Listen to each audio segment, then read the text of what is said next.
Hello guys, welcome to the JD cinema reviews. నేను మీకు ముందే చెప్పాను డాన్లీ సినిమా అన్ని సినిమాలు మీకు రివ్యూ ఇస్తానని. Already the gangster, the cap, the devil review ఇచ్చాను, మా ఛానల్లో ఉంది, దయచేసి చూడండి. ఇది డిస్క్రిప్షన్లో ఆ లింక్ కూడా పెడతాను. And please do subscribe. So the roundup గురించి చెప్తున్నా ఇప్పుడు. సో ఇది ఆల్రెడీ దీనికి 2 సీక్వెల్స్ ఉన్నాయి. జియో హాట్స్టార్ అండ్ అమెజాన్ ప్రైమ్లో ఉంది, తెలుగులో అవైలబుల్ ఉంది, చూసేయండి. సో ఇప్పుడు ఫస్ట్ సినిమా గురించి లైట్గా టచ్ ఇస్తాను మీకు. సో ఈ సినిమా యాక్షన్ అండ్ క్రైమ్ గురించి. మన డాన్లీ వచ్చేసి ఇందులో కాప్ అనమాట. సో ఇదేంటంటే యాక్షన్ క్రైమ్ గురించి. లైట్గా స్టోరీ గురించి మీకు టచ్ ఇస్తాను. ఏంటంటే ఒక కొరియన్ గ్యాంగ్స్టర్ వియట్నాంకి వెళ్ళి, ఎవరైతే కొరియా నుంచి వియట్నాంకి టూర్ వెళ్తారో వాళ్ళని పట్టుకొని వాళ్ళతో ర్యాగింగ్ చేసి వాళ్ళ డబ్బులన్నీ తీసుకొని మనోడు మంచిగా సంపాదిస్తున్నాడు అనమాట. సో అలాగే కొరియాలో ఒక బిగ్గెస్ట్ బిజినెస్ మ్యాన్ ఉంటాడు, వాళ్ళ కొడుకు వియట్నాంకి ట్రిప్ వెళ్ళినప్పుడు ల్యాండ్ కొందామని అతన్ని పట్టుకొని అతన్ని చంపేస్తాడు. సో గ్యాంగ్స్టర్కి ఉన్న హ్యాబిట్ ఏంటంటే డబ్బులు లాగేసి కూడా వాళ్ళని ప్రాణాలతో వదలడు. సో చాలా క్రైమ్ సీన్స్ చేస్తుంటాడు. సో ఇదే విషయానికి ఆ బిజినెస్ మ్యాన్ కూడా గ్యాంగ్స్టర్ని చంపుదామని చూస్తాడు. సో ఇదే టైంలో ఆ గ్యాంగ్స్టర్కి చాలా కేసెస్ ఉంటాయి ఆల్రెడీ కొరియాలో, అండ్ వియట్నాంలో కూడా చాలా కేసెస్ ఉంటాయి. సో వీళ్ళని పట్టుకోవడానికి మన డాన్లీ అండ్ డాన్లీ బాస్ అక్కడికి వెళ్తారు.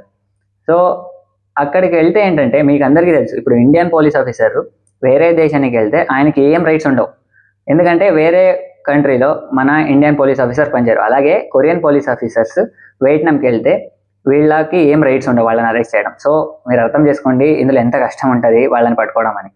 సో ఇందులో చాలా రియలిస్టిక్గా ఉంటాయి క్రైమ్ సీన్స్ అయితే. నిజంగానే మీరు మార్కో చూసింటారు, సలార్ చూసింటారు, ఆ చేతుల్ని నరకడం, ఎక్కడ దొరకడే అక్కడ కొయ్యడం, వేళ్ళు నరకడం. సో అలాగే అనమాట, చాలా రియలిస్టిక్గా ఉంటుంది ఆ కిల్లింగ్ సీక్వెన్సెస్.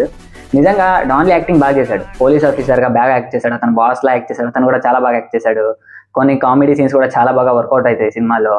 అండ్ డాన్లీ కన్నా గ్యాంగ్స్టర్గా యాక్ట్ చేసినాడైతే నిజంగా చాలా బాగా యాక్ట్ చేశాడు ఆయన. సో ఎంత రియలిస్టిక్గా ఉంటాయంటే ఆ కిల్లింగ్స్, సరే ఏంట్రా ఇలా కూడా నరకొచ్చా, ఇలా కూడా చంపచ్చా మనుషుల్ని అని అలా చూపిస్తారంటమాట.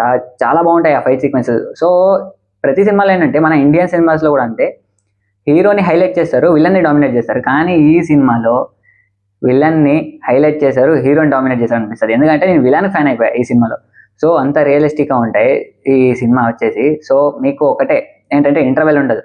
సో మన సిద్ధుబాయ్ చెప్పాడు కదా, ఇంటర్వెల్ పాప్కార్న్ కోసం అమ్మడం కోసం చేసిన పంచాయతీ అని. సో అలాగే ఈ సినిమా అయితే ఎక్కడ ఇంటర్వెల్ ఉండదు, ఏ రొమాన్స్ ఉండదు, లవ్ ఉండదు, మీరు ఎక్స్పెక్ట్ చేయకండి. Just action crime story focus చేశారు. సో ఒక్కటే చెప్తా, ఈ సినిమా చూడండి, కంపల్సరీ మీకు నచ్చుదని నేను ఎక్స్పెక్ట్ చేస్తున్నా. ఆ డాన్లీ ఫైట్ సీక్వెన్స్ ఉంటాయి, చాలా బాగుంటాయి. మళ్ళీ ఒక కార్ చేసింగ్ సీన్స్ ఉంటాయి, అవి కూడా చాలా బాగుంటాయి. క్లైమాక్స్ ఒక ఫైట్ ఉంటుంది, అది కూడా చాలా బాగుంటుంది. మరి ఆ క్రైమ్ని పట్టుకోవడం, ఆ విలన్స్ని పట్టుకోవడం చాలా బాగుంటుంది ఆ సీన్స్. అంటే ప్రతి ఫైట్లో ప్రతి దాంట్లో అరాచకం బ్రో, నిజంగా చెప్తున్నా. ప్రతి దాంట్లో జాతిని మింగే సీన్సే ఉంటాయి. సో ఇది అనమాట డాన్లీ సినిమాస్. ఇంకా ఉన్నాయి అయినవి, ఈ సినిమాకి సీక్వెల్ కూడా ఉన్నాయి. The Roundup first one, second one వచ్చేసి the Roundup no way out and the Roundup punishment. First the Roundup చూడండి, దాని తర్వాత మీకు Roundup no way out, the Roundup punishment కూడా ఇస్తాం. సో ఒకటే రిగ్రెట్ ఏంటంటే మన స్పిరిట్ సినిమా వచ్చినప్పుడు డాన్లీ గురించి ఏది రివైల్ చేయలేదన్నమాట. అసలు అఫీషియల్గా అనౌన్స్మెంట్ రావట్లేదు డాన్లీ ఉన్నాడో లేదా అని. సో వీడియో వైరల్ చేసి కొంచెం డాన్లీని మళ్ళీ స్పిరిట్ సినిమాలో వచ్చేలాగా ఏదైనా కామెంట్స్ చేసి ముందులాగా మనమంతా సోషల్ మీడియాలో ఎలా చేసామో అలా చేస్తే సందీప్ రెడ్డి వంగ తెచ్చే ఛాన్సెస్ ఉంటాయి. Please try to focus it. Don Lee వస్తే చాలా బాగుంటుంది. ఇంకా మనకి ఇంకా ఇది వస్తుంది చూడండి, అదేంటది, హైప్ ఎక్కువ వస్తుంది మనకి. సో డాన్లీ కూడా స్పిరిట్ యాక్ట్ చేస్తే హైప్ ఎక్కువ వస్తుందని చెప్తున్నాను నేను. సో గైస్, నెక్స్ట్ రివ్యూల నుంచి మళ్ళీ కలుసుకుందాం. So do subscribe. See you then, by.